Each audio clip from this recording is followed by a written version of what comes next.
isang classroom, araw-araw tinitiis ni Carlo ang pangbubuli ni Jake. Carlo, luma na naman yung mga gamit mo ha.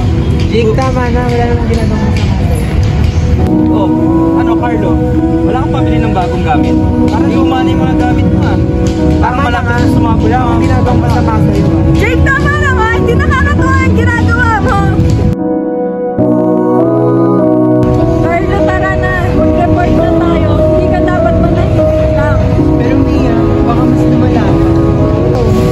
Carlo, anak, may anti-bullying act. Ito ay isang natural na karapatan ng bawat isa na magkaroon ng respeto at dignidad.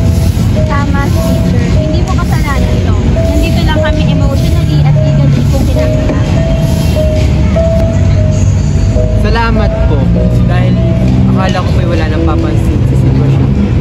Carlo, tandaan mo, pantay-pantay tayo sa mata ng Diyos. Hindi basihan yung halaga ng tao sa kung anong gamit niya, sa kung anong meron siya, at saka kung anong itsura niya. Pero ma'am, mahirap po kasing thesis. Nawawala po yung self-confidence. Alam ko, pero lagi mong tatandaan, Carlo, mahal ka ng Diyos at may mga taong handang magmahal sa'yo at sumuporta sa'yo. Tapos yung mga namumuli na yan, hindi lang naman nila nagagawa yun kasi may hindi sila nakahandle ng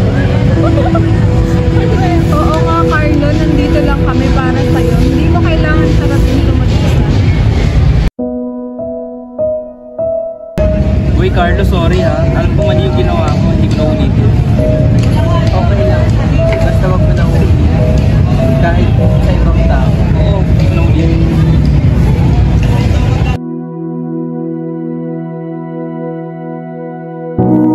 Sa bawat halakhak na akala natin ay biro, may pusong unti-unting nadudurog.